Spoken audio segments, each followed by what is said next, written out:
Welcome to Beyond Brave. I'm Kyla, and here's where we dive into stories of hope, bravery, and laughter.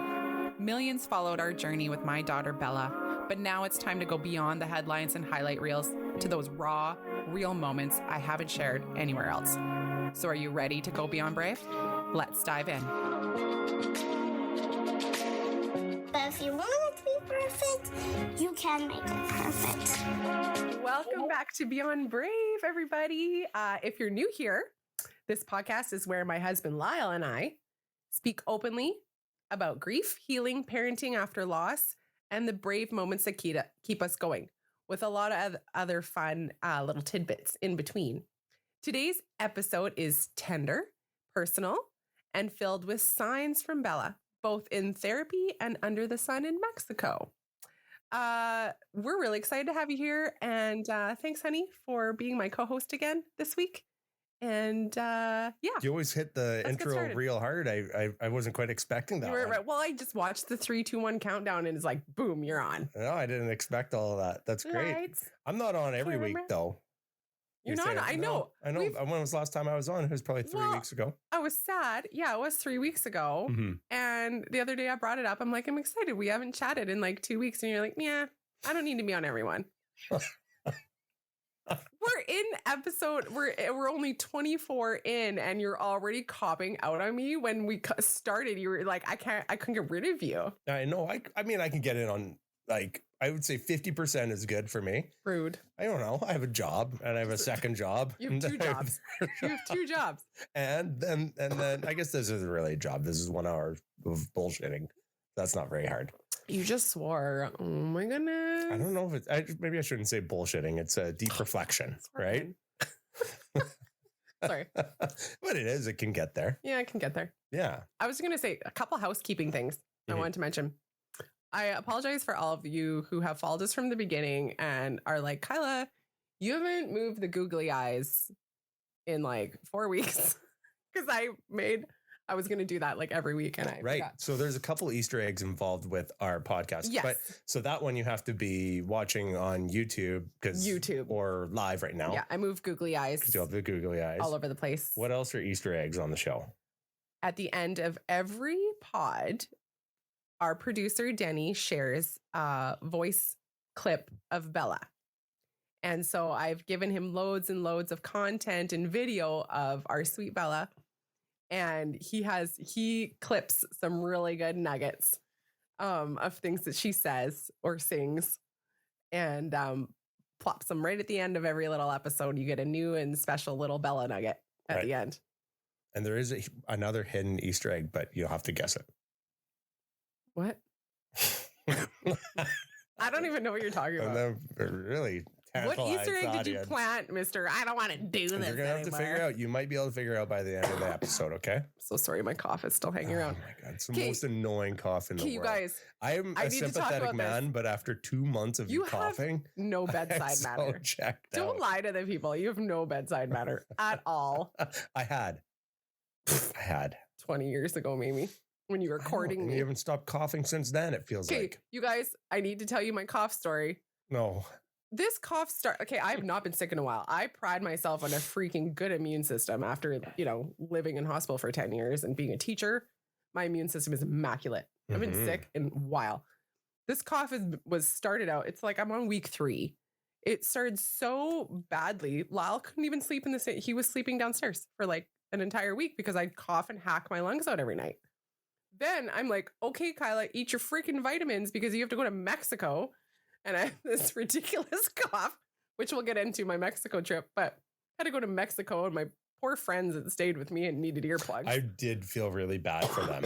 There's 3 girls. I thought it was allergies. 1 hotel room. Like every April, my allergies, like you can tell. Sometimes I've been prescribed an inhaler because my wheezing from seasonal allergies. So that's what I'm thinking this is. Then this cough turns into this chesty phlegm grossness. And I'm like hawking a loogie every other hour. It's disgusting. You're very dramatic about it. Oh, but here's the thing. Well, okay. I don't normally deal with this. Okay, but here's the thing. I get home from Mexico and I go to the doctor. And everybody stop what they're doing. Oh, stop it. I'm not even. Off attack. Oh no, it's just Waylon, look at your mother. it's Everybody. Stop. Okay. It's traumatizing. Okay. No, okay. I feel so sorry for the people on the plane. Anyways, I go to the doctor. No. You're worse than like the 1-year-old infant with like sore ears. No, but this is the thing. I have Kyla has a bad cough. I have Buckley's. Yeah. I have fisherman friends. I have Tylenol complete day and night. I got all the things. Yeah, but you're half dosing it. That was my problem. No, I started full dosing it. But you were half dosing Buckley's. I'm like, I have no sympathy if you're gonna underdose your cough medicine when you have clearly a cough. You gotta double dose it. You're not supposed to have like, I can't down Buckley's and then Tylenol and then Advil. Like, there's going to be a problem. You can. Well, I'm nervous about that. But anyways, okay. I go to the doctor and I'm telling her, I'm like, I have taken all of the things. What, like, get me an x-ray, get me antibiotics. Like, I want this gone. Mm-hmm. She's like, yeah, well, she takes a listen to my lungs. You sound clear. You sound fine. I'm like, okay, but I can't breathe. Like, every time I inhale, I cough. She's like, well, we'll do an x-ray just to see if I'm missing anything. And on the x-ray notes, it says pneumonia ? I'm like, great. And then she mentioned bronchitis. I'm like, great. Get my x-ray done. Get my results back. Nothing. Totally, completely clear. No problem with me. She's like, yeah, take Advil and Tylenol around the clock. And I sound like a freaking 80-year-old smoker. See that here? That's gross. She's just doing that for effect. I'm so sorry, guys. Right now. I'm so sorry. So that's your cough story, right? That's my cough story. I'm just shocked. Mm-hmm. I'm shocked. But you didn't have pneumonia. When you mentioned that word, it always is a little harder to hear because technically that's what Bella passed away from was organized pneumonia. I know. So when you mentioned that when the doctor came in, I was like, oh. I would be lying if I hadn't told all of you that in the back of my head from the time this cough started, from every moment I've had struggled to breathe, and that sounds so ridiculous, but in context with Bella actually dying from her lungs failing, it's been in my mind and it's been a source of trauma for me going through these last couple of weeks with this cough. As annoying as it is, I'm in the back of my head, I'm like, stop freaking complaining. Your lungs are fine. But it's that little bit of connection to Bella passing away from her lungs failing that it's just like been hammering in my head for the last couple of weeks. You always do this to me. What did I do? Oh, I'm joking around with it. Then you drop that on Oh, I didn't think you were joking. I thought you were like serious. I'm so sorry. I'm serious about being annoyed by your cough? No. Oh, but then when you mentioned pneumonia, I was serious about that. Yes. Oh, yeah, it's affecting us. Oh, my God. I wish I could just have a cigarette or cigar and get this over with. You can. I should. Okay. I wanted to also start. We usually start with Gupdate. Oh, yeah. Why do you always groan? No, I said, oh, yes. No wonder you don't want to do this anymore. Anybody, I'm looking for a new co-host. Anybody out there, hit me up, email me, text me. I think I just bring a real dose of. I'll hire you. Like, oh, man. My husband would never sit down and chat for 1 hour. Well, they would. It'd probably sound a lot like this. That's why people love listening, is because they're like, Lyle's hilarious.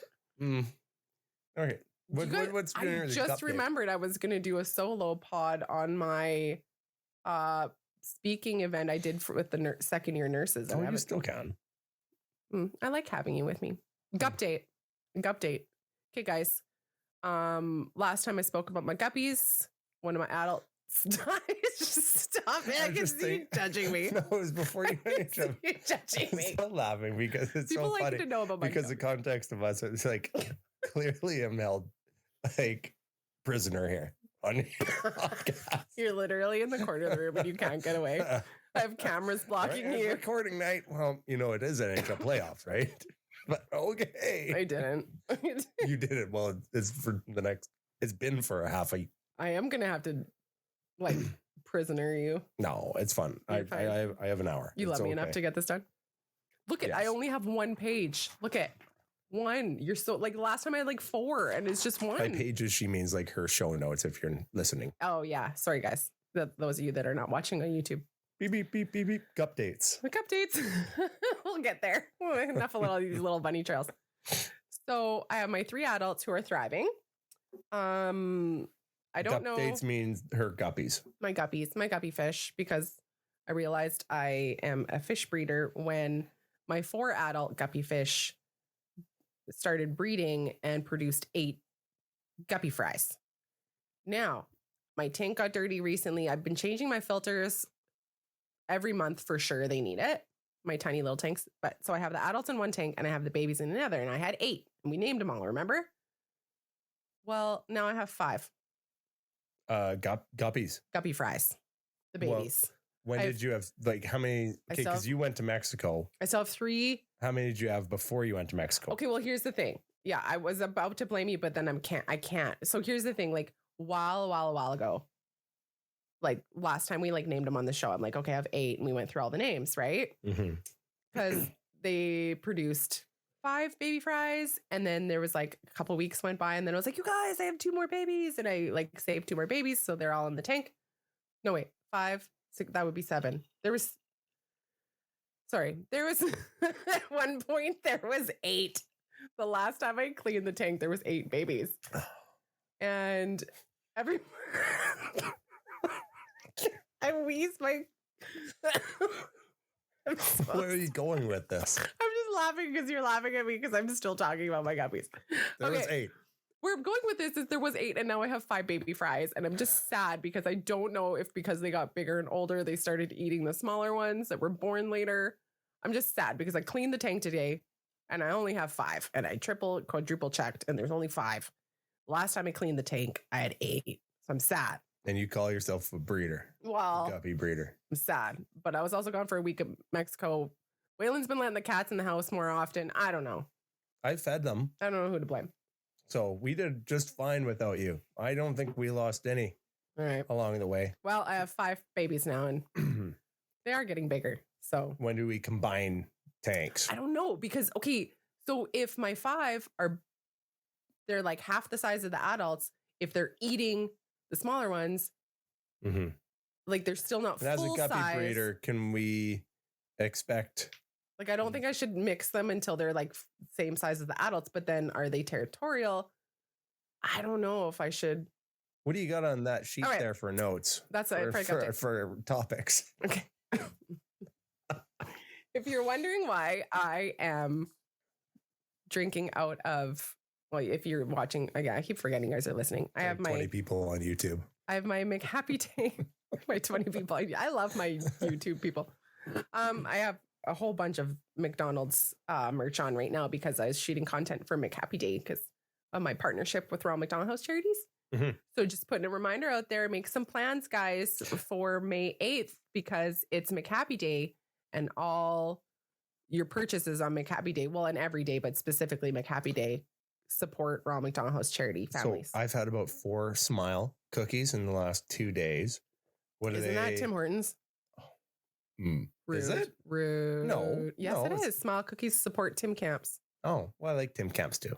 That's great, but I'm not supposed to be promoting other chains. Wait, hey, they didn't pay for the pod. That's true. Yeah. No this free is ads. the content that will come out next week. But I just want people to like prepare because it's like, if you plan ahead on McHappy Day, you could do something like buy your kid lunch, buy your kid a McHappy meal, or buy the whole class McHappy meals. Or the class is cool. I know Waylon always gets surprised by like one parent will have like the one kid will have the birthday and the parent will bring in like cheeseburgers for everyone. And so when I was at our local Swift Current McDonald's today, they are planning a huge party, you guys. Oh, huge party. Like, I believe they have new owner, new management, but she gave me like a 3-page, like, information sheet on what they're going to be doing on the actual McHappy Day in Swift Current McDonald's. Right. It's like a party. McHappy Day is no joke. It's like you guys got to go and bring your kids because it's going to be a blast. I showed up last year at around 12:30, so it gets really bumping around noon. Yeah. All right. I poked my head in the door. Introvert Lyle is like, no. I turned around. That's not my party. You were not happy. So I was willing to forego the cheeseburger. You lasted about like the time it took you to eat your burger and then you left. No, I didn't get a burger. No. Went across the street to Tim's. Oh my gosh, Lyle. It's so sad because I freaking love Tim's too, but hey, they're all good. I don't work for McDonald's, so it doesn't matter. But you're a free agent. I'm a free agent when it comes to the chains. Whoever tells you what to do. I am promoting McHappy Day, my partnership with Ronald McDonald House Charities, because I'm advocating for our RMHC families in Canada this year. Yeah, no kidding. Okay, next. I put, this is interesting. Okay, before we get to the nitty gritty of our therapy session, our grief therapy session that we went to today, not today, this week, I put out a question box on my Instagram account, and I'm like, hey guys, Lyle and I are recording tonight. What do you guys want us to chat about next week when we drop this episode? That was tonight? I wasn't listening. Sorry. Anyways, no, it doesn't matter. I went on Instagram and I'm like, what do you guys want to know about? And interesting enough, I had a couple people be like, I really want to hear about your IVF journey. Oh. And interesting enough, I have made plans with my friend Stacy and her friend and myself to sit down, where all three of us are going to sit down in the studio this coming week and share all of our IVF journeys. What about me? So that'll be a following episode to this one. So like next week. Do you want to come in? I thought you didn't want to be here anymore. Well, clearly I'm not getting the invite. Why would I want? Well, why would I want to go somewhere where I'm not even invited? You could give us your male perspective on IVF journey, but I think that might not really be needed. It might not translate well. It might not really be needed. Anyways, so I forget my friend Stacy. I think her friend is also named Stacy. Anyways, we have 3 unique IVF journeys to share with you. So stay tuned for that episode coming up. Very interesting. The masses also wanted to know about our summer plans.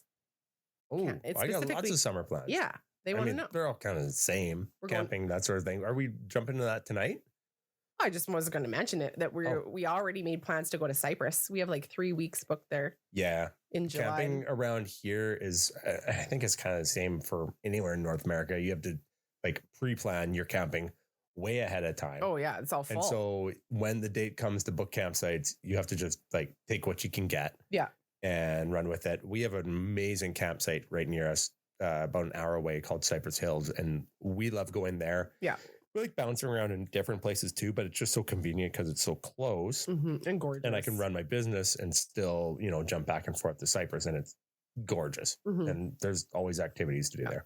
Yeah, we definitely plan on going to Cyprus for sure. Yeah, one thing I realized, so we changed up our RV. We used to have a really long trailer, probably like 28 feet. Not crazy long, but like cumbersome. Yeah. And then now we have this like our little Jaybird 15-footer, the Hummingbird. It's like a 12-footer, isn't it? Yeah, it just has a queen in the front, queen in the back. It's really cute.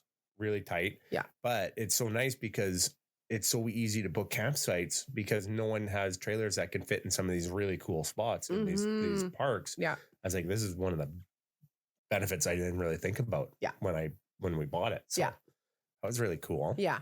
I'm really excited to go. I think that's really it. Cause I mean, your tree stuff, which actually was the third thing that people were wondering about the most, was how tree growing is going. That sounds really cool. So people want to know that. And good. I don't know. It's all like the thing is that goes till end of June for you. Yeah, May and June are always big because that's when clients are picking up, just like any other garden center. My garden center is a little unique. I run a curbside pickup system, so everything's almost all my sales. Everything in the yard is always sold out and just waiting for pickup. It's really nice because I work, outside of the yard and people just roll in, grab their trees because I text them the night before, show them their photo. Good system. Here they are, ready to go. Yeah, COVID made that really a reality. Right? Oh, curbside pickup. Okay, this is normal. And so now they're just still used to it. And a lot of people like to roll in. Some people are chatty and I can be around for when they want to be around. Yeah. But otherwise, a lot of people like to just roll in and grab and go. Yeah. I don't know. Yeah. That's what I feel. Do you remember that crazy lady that came in the one time? No, I wasn't here. Well, no, but I told you about it. Don't lose your microphone. Remember, you were at work and then I had to tell you about it later and you were like appalled. Like she like ripped me upside one and down the other. Well, she was pretty particular. Oh my God. But do you remember the way she talked to me and what she said to me? I don't know. I go out and she was just like, I was the problem with everything. Here I am, like medical mom. I kind of did throw you to the wolves. I'm like, well, I'm not around to help her. Can you help her out? And you didn't really know what you were doing. I don't know what I'm doing. I don't know what tree you're picking up. I don't know what it's good for. I'm like just hoping that whoever comes to pick them up. She should have just phoned me, but like she knew I wasn't going to be around. Yeah, and I assumed like everyone has already talked to you about what they're buying and what they're picking up. I gotta apologize sometimes because it is a unique system and people are, once in a while thrown off, but I give them like they get enough warning. But this lady, you talked to her about the tree she's picking up. You showed her photos. You explained them where they're going. And she was like, set them out for her. You set them out for her. They're labeled. And all I had to do was go out there and be like, yep, this is yours. Go ahead. And she like ripped me upside. This isn't what. It's so funny. And a lot of people in private would know. Industry would know the same thing. It's like the small clients. Like she wanted like 3 trees. They're the biggest pain in the butts. Yeah. And then the next hour, I'm just like, I'm just here to pick up my 150 trees. Yeah. Oh, no, don't get up. And if I'm here when you pick up your trees, just be nice to me, okay? I don't know anything about them. Just call Lyle. And I will always try to be here if anybody needs me, but I'm in work. Yeah. So usually evenings and weekends are always best. That's my plug. Mm-hmm. Anyways. Okay. Where were we? We can get into the nitty gritty. Oh, that was your Instagram question. That was my right. That was just, how are things going? Yeah, like Easter plans are fun because we'll also go, or not Easter. Summer plans will be fun. We're also going to go to the lake. Yeah, we'll go to your really standard stuff. We just try and get out with our camper when we can, kind of thing. No big go anywhere plans. We save those for winter, I guess. We haven't been back to Cyprus without Bella yet. So that might be a little tricky. That's true. Difficult. That is her absolute favorite place to go. Yeah. She would love to ride around on her scooter and just chill in the campsites and be right by the fire and make s'mores. Just standard camping. She was actually the best at just going over to a campsite and making friends. Oh, yeah. She was perfect for that because you'd always find someone else to hang out with and have a drink. Yeah. Yeah. That was her favorite thing in the summer was camping at Cyprus, like her favorite. Well, she knew across anywhere we would park her campsite. Yeah. She'd find a friend somewhere. Yeah. Near there. It was awesome that way. Yeah, it was. It was really good. Mm. Yeah. So we had gone to our grief therapy session with our therapist this week. And I came into this session, I think we both came into this session feeling good. We've kind of gone from needing to go every couple of weeks to maybe like once a month. So we're feeling the therapy sessions really strengthening us, lifting us up, helping us through this life of grief. But I had a couple of things that I needed to bring up during the session that were really, really bothering me lately. And then I kind of wanted to share that with everybody here on the podcast. And then maybe you can help me remember how our therapist addressed it and what you kind of gathered from it. Because you also said some things that were really helpful for me. What are those things? Jump in. So I went in and I said, I am constantly feeling scared of losing Waylon. Like I feel like because he is my only child, now that Bella is gone, it's just this constant, like every time I'm separated from him, there's this nagging, mean little tap on the shoulder that's like, what if you lose him? Then you won't have anything. He's my everything and he'll be gone. And there's nothing threatening his life like there was with Bella. But I'm still terrified. Like, it's like, how do I live this life? I do not want to live this life in fear of losing him. I want him to be his own person, do his own things, go on his own adventures. But it's like, I just feel for all of the parents out there. Yeah, you never mentioned this to me before. Mm-hmm. Because I mean, obviously that makes sense, but yeah, it's not something, it kind of comes and goes, but it's just been really prominent lately. Sorry. And I guess I don't ever want to bring it up and talk about it because I'm like, no, I'm not going to live in fear. This is not how I want to live and raise my son, in fear of just constantly losing him. But I've never even gathered that from your actions. Like, I know you think that would come through because I don't wrap him in bubble wrap. I'm not a helicopter parent because I'm constantly aware of that feeling. Oh, that I'm telling myself, don't do that. That must be exhausting. It is.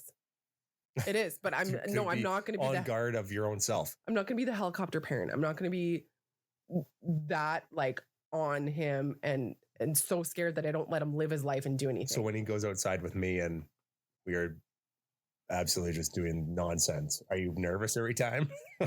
Well, here's the thing. He gets run over by like wire pal. Because he gets himself in disasters all the time. Yeah, I'm very nervous. I'm nervous every time he steps on the school bus, goes to school. I heard a funny bit today. There's a comedian. It's like, how many kids? You never see kids with casts anymore.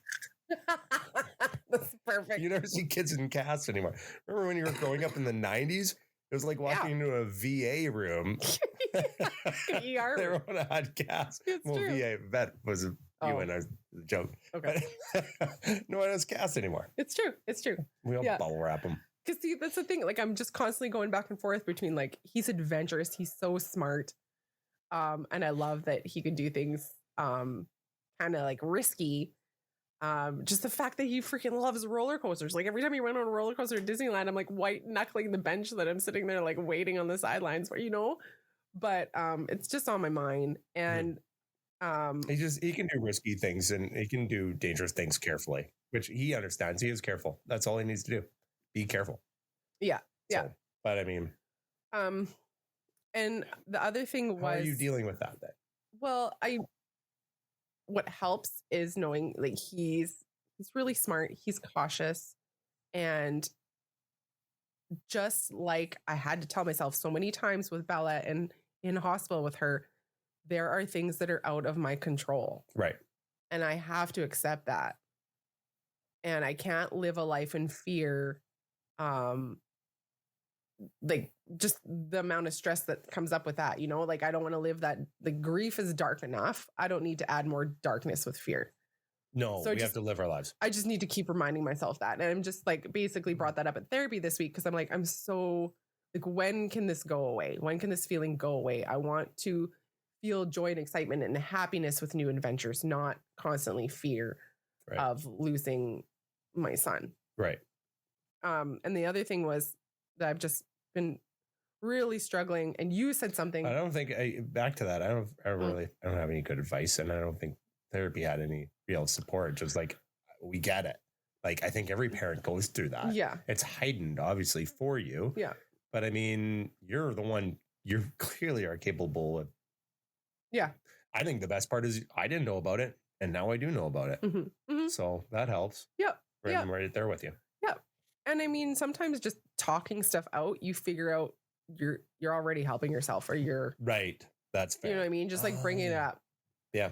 The other thing I found a lot of help from you and our grief therapist this week was when I had mentioned like that I have been really feeling tormented lately about constantly going over and over and over in my head.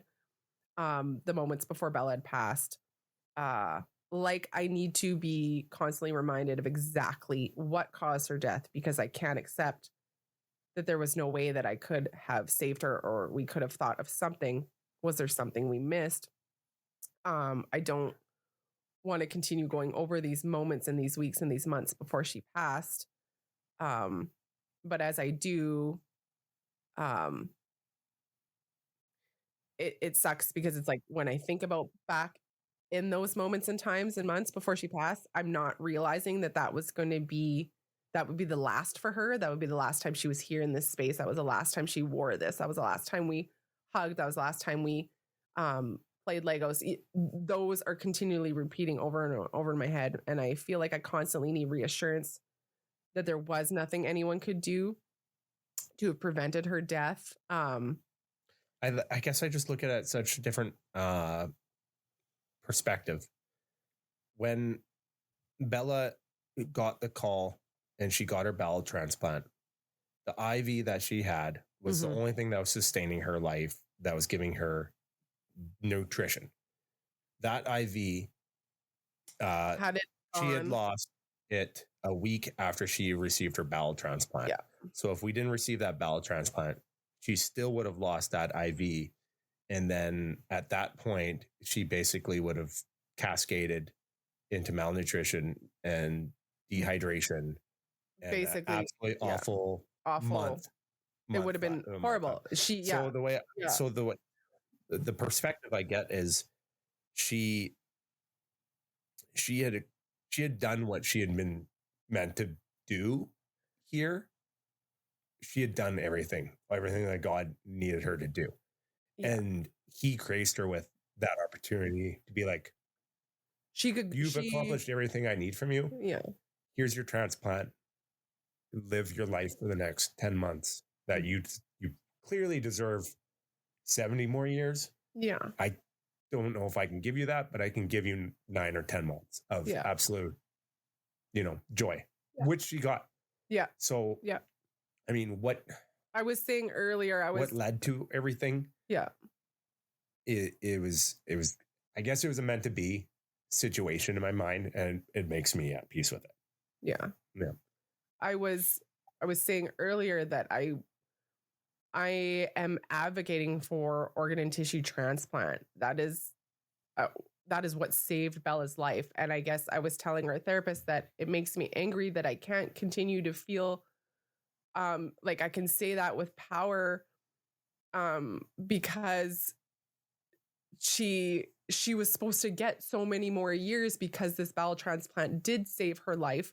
And then the lung deterioration that caused her death was not related to the bowels that saved her life and the bowel transplant that saved her life. So I get angry trying to advocate for bowel transplant when she only got 10 months and she's supposed to get 10, 20 more years. And you put it in a really good way when you had said, like you just mentioned, her IV line, her lifeline lasted exactly to the moment, 6 days, like just barely. It lasted basically for the time to allow her to get the transplant. Yeah, because without that IV line that was she wouldn't be able to get the bowel transplant. Mm-hmm. So it lasted as long as we needed it to. She got the miracle. She got the phone call at the right time. The surgery went absolutely perfect. The new bowels for her were great. She lost the line 6 days later. And we were like eating, and we were relieved. The bowels were functioning. Yeah, we were relieved. It's like she has bowels. She has no more distension pain. She has no more blockage pain. She has no more bowel failure pain. Her new bowels are awesome and working. She was thin. The swelling was down. Her hair was growing. Yes, it was just pure health. Energy was amazing, and it was like, yes, this is the miracle. Like. This is the miracle we were waiting for. And this is what the rest of her life was supposed to be. Not, 10 months later, she passes due to lung failure. And your expectations don't make it any less of a miracle of what we did get. Yeah. Yeah. Yeah. And you explaining that really, really helped me see it in a different way so that I can stop beating myself up over the anger that comes with, that miracle, that transplant miracle she got. It's supposed to be giving her so much more time in life and then passing from something unrelated. Mm-hmm. Yeah. But you say unrelated, but it wasn't at all unrelated because it's hard, it was like 3 different immune systems battling it out and causing inflammation, causing issues in her lungs. Yeah. And so it's not unrelated. It's not unrelated. Ultimately, when they had told us that, so she had a bone marrow transplant at 1 that gave her a new immune system, but it wasn't fully the donor's immune system. So there's a little bit of hers. So that's what we mean between her mixed chimerisms and then the bowel being the 3rd immune system. She was the first, if not only, that they know of that received a bone marrow transplant before a solid organ transplant. The issue being her solid organ transplant was before a bowel transplant, not specifically solid organ. Sorry, bowel. Yeah. But that being 9 years post bone marrow transplant. They didn't, it's a to have that. We're just lucky that they did take us on because it was a big risk. Yeah, it was something. But you had also other things in the session therapy. I was those were the main 2 things and that I brought up that he had and you both had helped me through kind of. Yeah. Sorry, I threw you off there. Yeah, you did. You threw me off.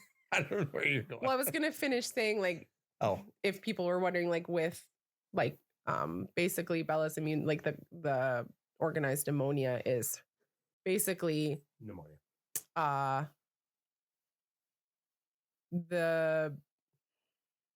They just didn't expect that 9 years later the immune systems would battle it out.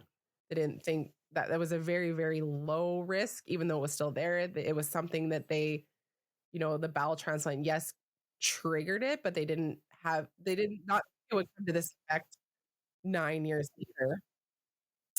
And they told us it's something that they would most likely never see in their careers. One of our goals in the next few episodes is to get a couple of her doctors on. Yes, I've reached out to discuss her, bowel issues, but not just that. Like they're, who working with Bella as a patient, working with Kyla as a patient, and like the awesome parts of it, and the frustrating parts of why won't this work? Why won't that work? Like they're easily. I can't wait to have them on as guests. I know. I reached out to her one bowel doctor. GI doctor in Calgary, and I actually had one of her nurses from the bowel unit message me on Instagram, and I'm like, would you or any other Bella's like nurses from the unit want to come on our pod? Like, I would freaking love that. Mm-hmm. So hopefully some of them say yes at some point. We'll get there. We still got to ask her specialist, her transplant specialist, Dr. Vitzer. Oh, he'd be good. In Toronto. We got lots of good, good, like transplant nurses, everyone. Yeah. Like, there's so many good ways to go. Do we want to talk about Mexico? Sure. You guys want to hear about Mexico? You know what? You've gotten back from Mexico and I've been so damn busy with work. I really haven't heard much at all about Mexico. So I'll sit back and listen as well. Okay. Although I do know, it was a little suspicious. Kyla got home from Mexico and went to the drop-in clinic right away. It was really embarrassing because one of your buds was there. I get home from Mexico. What did you bring back from Mexico? They need to go to the drop-in clinic. Isn't that gross? It's like, I go in and I'm just like, what the frig is wrong with my lungs? I'm still coughing. Right, your lungs. And then one of your buddies, literally, I walk in the doctor's clinic. He's like, get back from Mexico, need to go to the doctor, eh? And I'm like, oh my gosh. I'm like, I have a cough. Oh, it was really funny, but also embarrassing. I wanted to shift into something really special that happened during my trip to Mexico. Sure. Because you went with 4 girls to an all-inclusive just to like get away, right? 4 friends. Yeah. Nice break.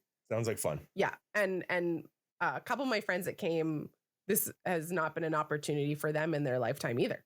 And we're all like 40-year-old teachers. Yeah. So it's pretty special that everyone jokes about like the girls' trip made it out of the group chat. No kidding. Literally what happened. Okay, so my trip to Mexico was filled with signs from Bella. I wrote a diary for my trip, and I wanted to share with all of you some notes from my diary from my trip to Mexico. And I have them on my phone, but I'm just going to try and go from memory here for a little bit. So for starters, so when we get there, by the poolside, kind of what is protocol, I guess you could say, I don't know what you call it, but you get up at like 6. They all have the resort has towels, but to claim your chair by the pool, you need to put a personal item. So our one friend that's like, I think that's a like worldwide procedure. Yeah. I guess so. I don't know. I don't do these things. So she's like, yeah, I'll, she's versed in travel. And she's like, yeah, I'll get up. She's like the one that'll get up at like 8 and like do yoga.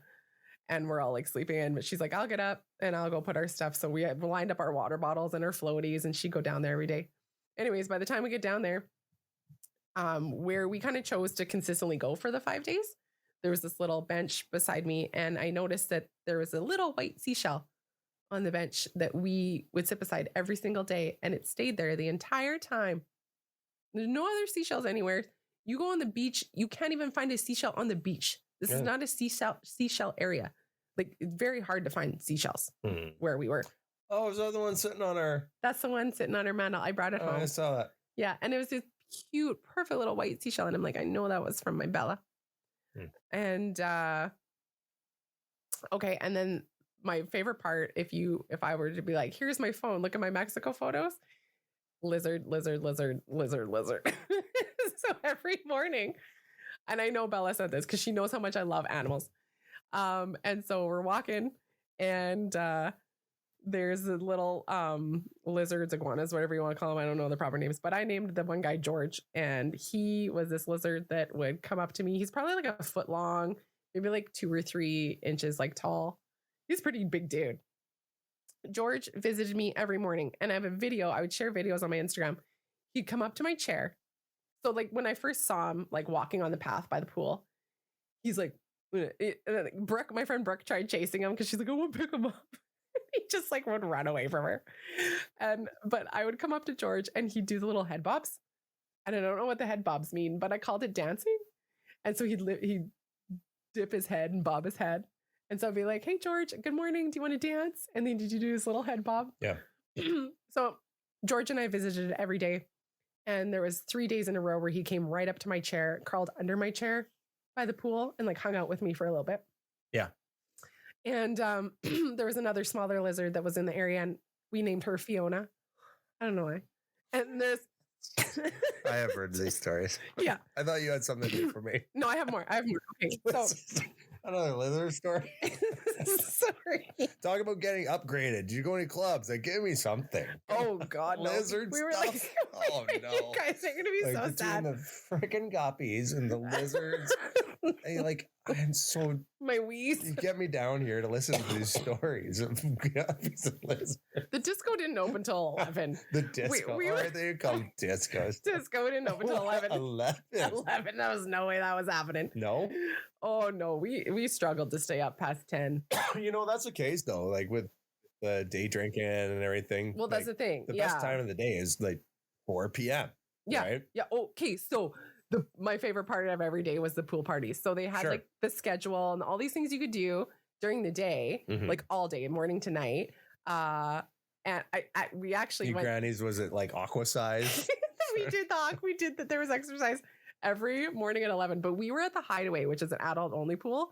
So like the activity guys and whoever did like the aqua size at the parties, they were freaking hilarious. Right. Like my friends did the aqua size and I was like doing videoing, but they were like, okay, we're gonna get in a circle, right? And they're doing formations and they got their like floaty weights or whatever. And he's Yeah. like getting this group of like 20, not 20, maybe like 10 people to get in a circle. And they're doing this stuff during aqua size. And he's like, and the circle's kind of falling apart because they're supposed to hold hands and then every other person's supposed to like float their legs. Anyways, they were trying to form the circle and he's in the middle, the instructor, and he's like, this isn't a fucking circle.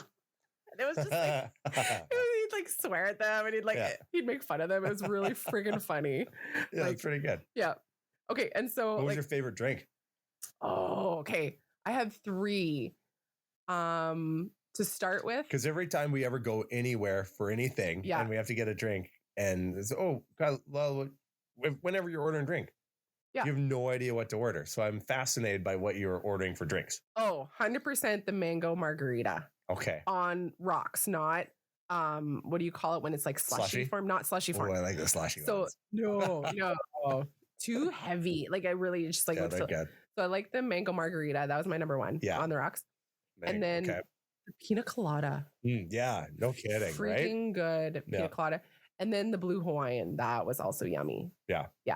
Okay. Yeah, those are my favorite. Yeah, those are pretty standard, Those are good. good ones. Yeah. And how about food? Yeah, because Oh my gosh, the food was so good. They had this massive buffet, but it was so good. They had the a la cartes. Yeah. So we did an a la carte like every night. Mhm. And then the buffet like for breakfast. And we never really did go for lunch. Like we kind of just did brunch every so morning. this is where all inclusives make their money. They see you 4 girls having like 3 margaritas through the day, skipping lunch, and having a fucking Caesar salad for supper.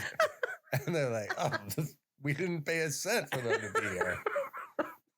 Then you see a group of 4 of us guys showing, like, well, Oh, they're paying for them, basically. yeah, that's true. This is where they make their money.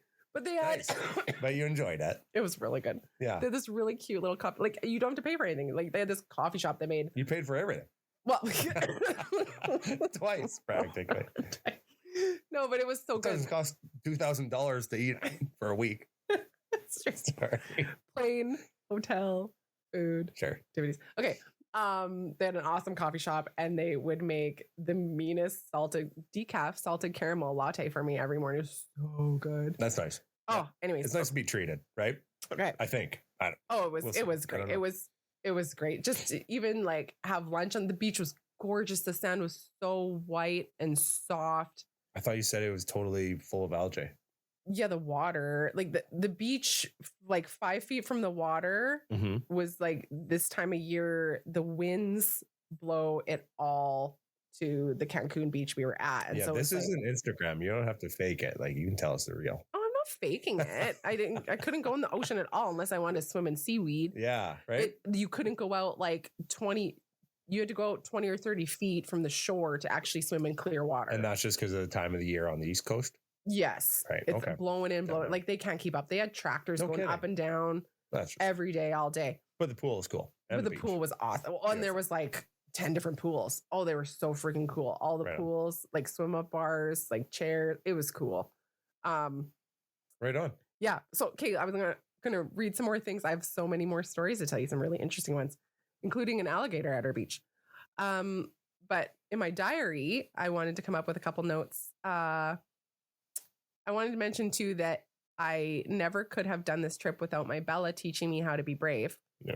Traveling this far never felt like anything I could do, having been so scary for me in the past. Yet here I am excited and looking forward to a 6-hour plane ride. And we brought that up in our grief therapy session too, where it's like exposure therapy really freaking works. And it works for me.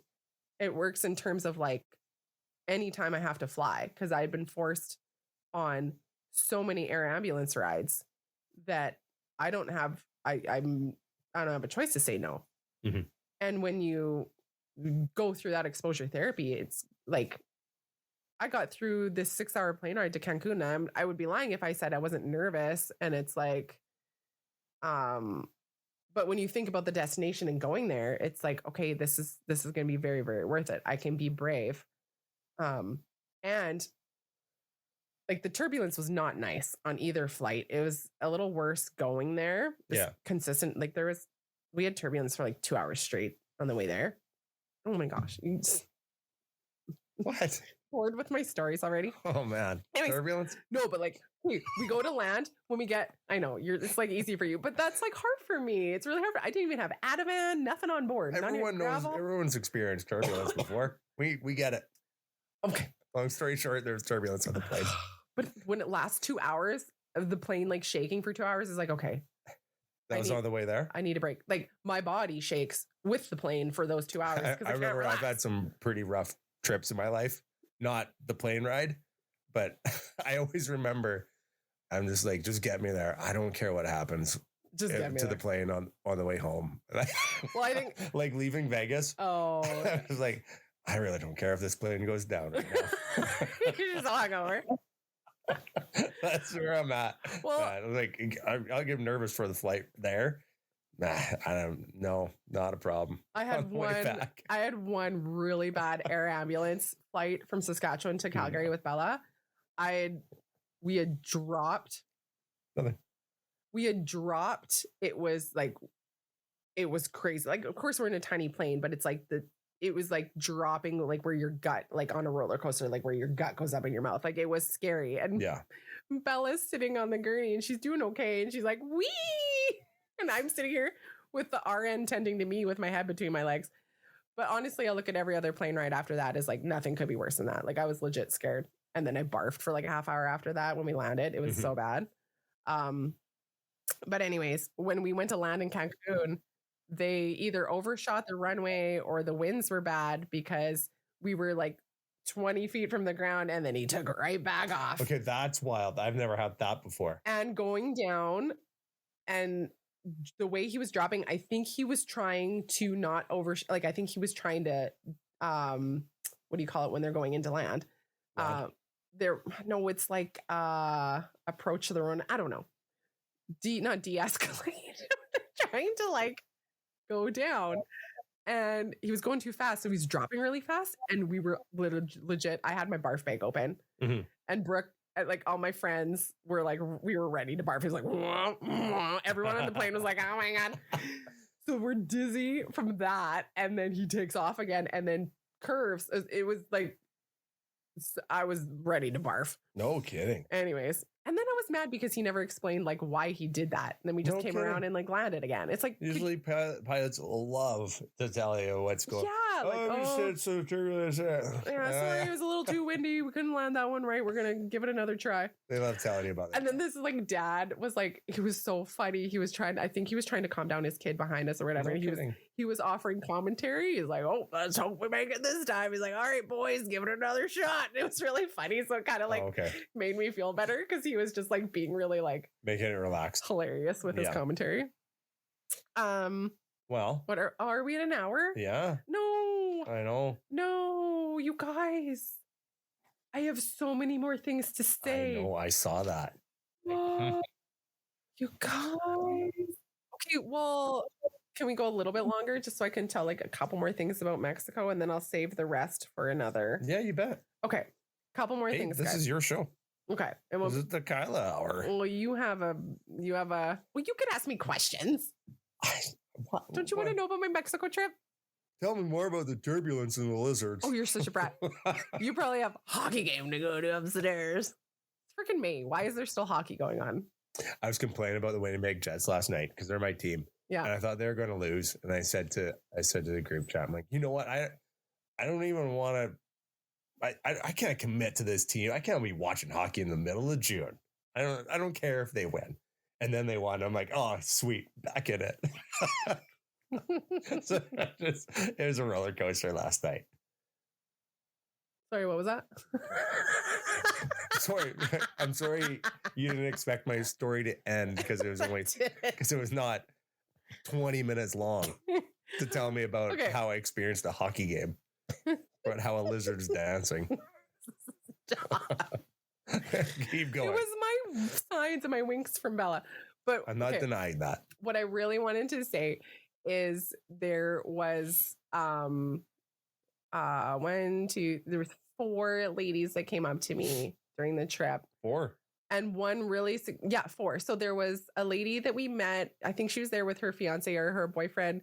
And she came up to me and we had been chatting and whatever for the last like couple days, but on the day she had to leave, she came up and like tapped me on the shoulder and she's like, before I go, I just wanted to say hi and I really wanted to let you know that I really appreciate and love how you've carried Bella's legacy on. She's like, I've followed you for a while and she just really wanted to like basically congratulate me on how I've carried her legacy on. Cool. And it was just really sweet and endearing and it was really heartfelt. So you had a lot of conversations prior to this with her?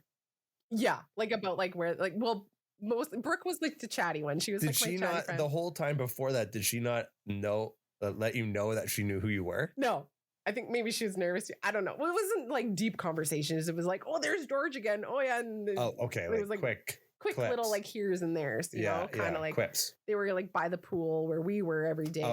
Okay. You weren't going to dinner with them. No. Yeah. No. Right. It was just quick little like, hey, where are you from? That would be interesting. Yeah. No. If she.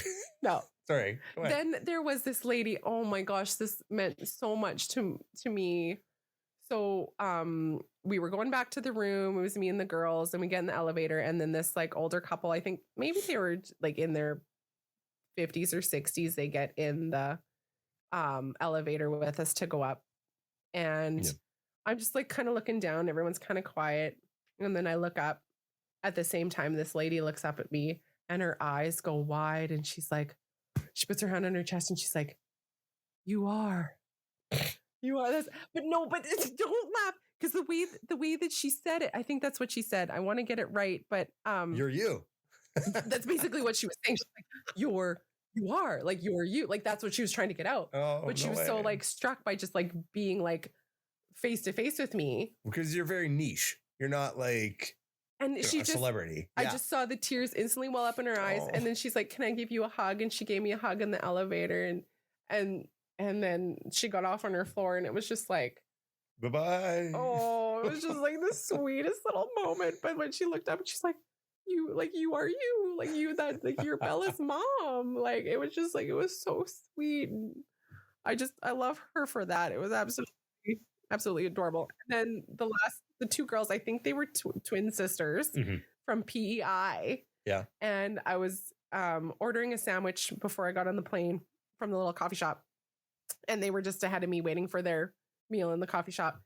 And all smiles. And I think they're in the university. And I go to get my sandwich or whatever and waiting for my friend to get hers.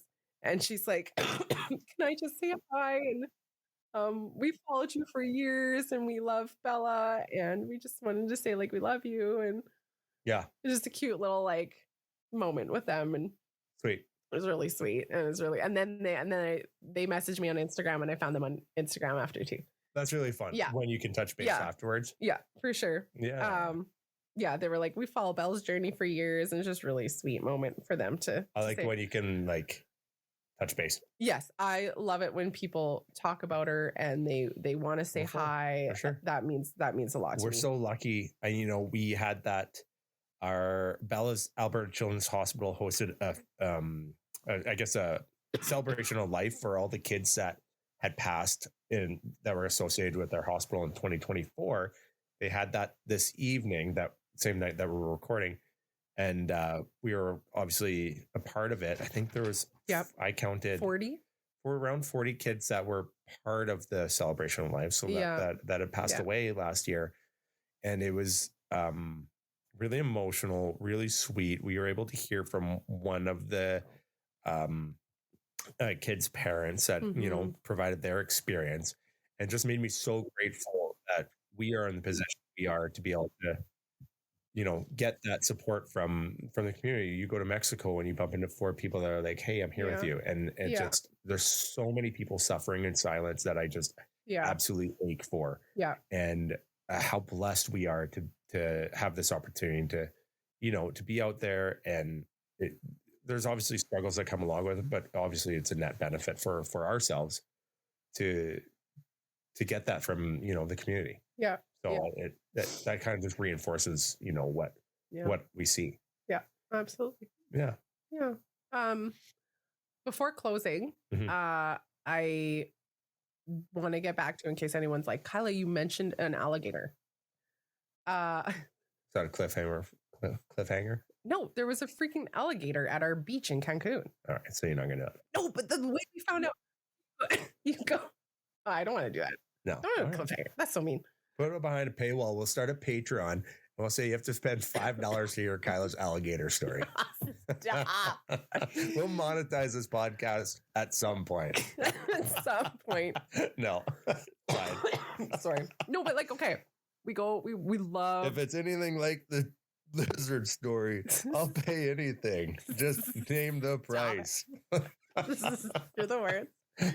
No, but like we loved going to the beach for lunch because there was this one little like hut there's 2. Anyways, we go down there and the flag is blue. And I'm like, what? Because I usually know like red, green, and yellow or whatever. So we go look at the sign beside the little lifeguard like stand. And he was up there. So like eventually we were like, hey, come down here and explain this, because the entire sign with all the colored flags is in Spanish, not English. And there's no pictures. So we're like, what do the flags mean? What does blue mean? And so we call him down. He comes down his little ladder and we're like, what does blue mean? And he's like, my English is not good. And we're like, great. We need to know. And at this point, there's security guards patrolling the beach with whistles, but there's still people in the water. So I'm like, what does blue mean? Wait, I bet you I can guess what blue means. What? That's why you call it the alligator story. Oh, stop it. Okay. Don't call it the alligator story. I wasn't gonna leave people hanging. Blue flags. No, but it's like blue. I was such a jerk to you tonight. The title, you're turkey. The blue flag doesn't mean alligator. Oh, no way.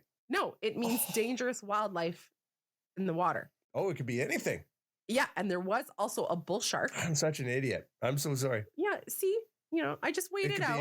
I just waited out, and then I watched you chew on your foot. Chew on my foot? How's it taste? Who says that? Put your foot in your mouth. Put your foot in your mouth. This is saying. Oh, okay. All right. And then just watching you got there. Chewing on your foot. You're just making. Catch up. Chew on your Catch up here. So it's dangerous marine. You're smarter than I give you credit for. Yeah, I know that. I know. Dangerous marine wildlife. And so we had to figure this out. It took like 5 minutes. So they put up this blue flag, and no one can explain to you what the blue flag is for. Exactly. That's what I was just like, what? Right. And so he had to go and ask his other lifeguard buddy. What the hell does the blue flag mean? I don't know if no one's ever asked that before. So he's like, yeah. I'm like, there's people in the water that don't know what this blue flag means because the sign's not in English and you can't even tell me and you're the lifeguard. And the lifeguard doesn't give a shit. And well, apparently. But no, he was really sweet. And so he had to go ask his other buddy and be like, what are these? So this other lifeguard comes up to us. What are they saying? Or what does the blue flag mean? He's Which like, one? we're trying to talk to him. And he's like, I don't, my English isn't good. Like, I don't know what you're asking. So then we're like, is that your best impression of Mexican? He's a guy. I don't know. It's just a guy voice. Stubborn. You wonder why my stories take so long. Yeah, that's true. He flags down. He's like waving at this other guy happened to be there. So we're like, come here, you, come here. Cause he's another security guard. And we're like, what does blue flag mean? And then he's like, oh, like he tells us like dangerous wildlife. He's like alligator. We're like, alligator. And he's like, show him the video. And he's like, oh. So then the other guy pulls out his phone and they freaking had the video of this alligator swimming at our beach. And I'm like, when did this happen? He's like, 10 minutes ago. Oh, cool. I was like, what? And so that all made sense. And then we sit there and we have lunch and we watch the security guys blowing their whistle. So people are still going in the water because they have no clue. And we don't know where this alligator is. It was only 10 minutes ago.